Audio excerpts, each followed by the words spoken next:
Hi guys, welcome back to my channel. मेरा नाम है प्रीति और मैं आपको एक बढ़िया सी स्टोरी सुनाऊंगी। आपने ये कहावत तो सुना ही होगा, जो दूसरों के लिए कुआं खोदते वो खुद ही उसमें गिर जाते हैं। और ये कहावत बिल्कुल फिट बैठती है एक स्टोरी मैं सुनाने वाली हूँ। इस स्टोरी का टाइटल है जो दूसरों के लिए कुआं खोदते वो खुद ही उसमें गिर जाते हैं।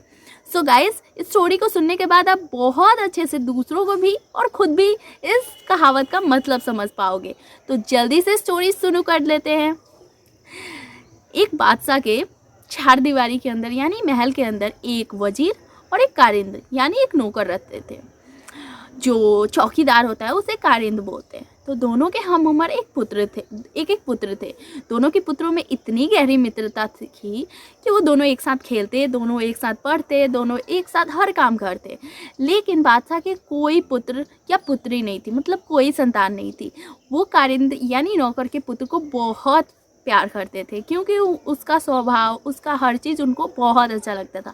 लेकिन वो दूसरी तरफ वजीर के पुत्र को बिल्कुल पसंद नहीं करते थे क्योंकि उसका हर चीज़ उनको बिल्कुल अच्छा नहीं लगता था। दूसरी तरफ जो वजीर था उसको ये बिल्कुल पसंद नहीं था कि राजा उस कारिंद के पुत्र को प्यार करे, और उसके पुत्र को बिल्कुल वो प्यार नहीं करते थे। और वो मन ही मन ये सोचता था कि अगर राजा यानी बादशाह अगर उसके पुत्र को गोद ले लेंगे तो उसका पुत्र भी एक ना एक दिन तो राजा बन ही जाएगा और उसको राजगद्दी मिल जाएगी। ये सोचते सोचते वो अचानक से देखने लगा, ऑब्जर्व करता कि राजा तो उस नौकर के पुत्र को ज़्यादा प्यार करते हैं, तो उसके पुत्र को गोद कैसे ले सकते हैं। तो वो मन ही मन बहुत ईर्ष्या उस नौकर और उसके पुत्र से करने लगा।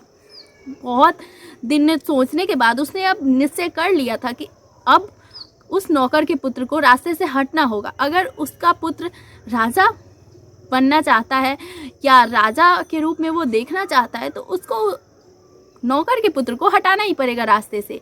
तो उसने एक बहुत अच्छा सा प्लान बनाया। एक दिन उसने उस नौकर के पुत्र को अपने पास बुलाया और एक बहुत ही अच्छा सा रुमाल यानी झोला दिया और बोला कि जाओ इसमें गोश्त ले आओ। गोश्त मतलब कि चिकन या मीट कुछ होता होगा।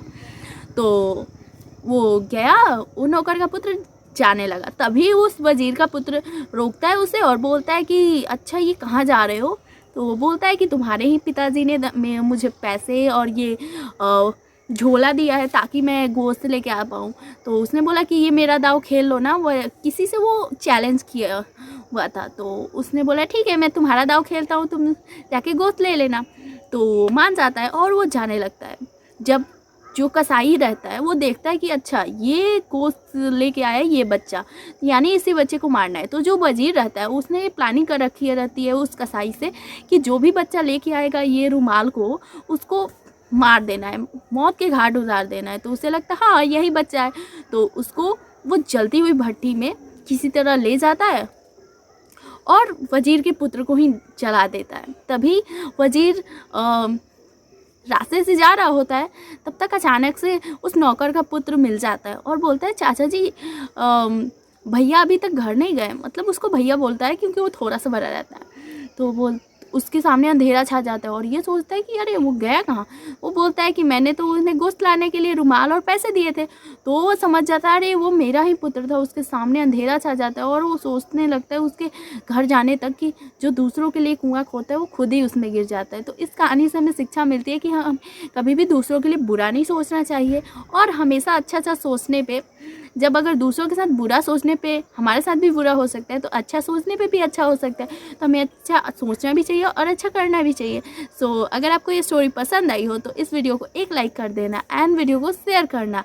And thanks for watching, bye.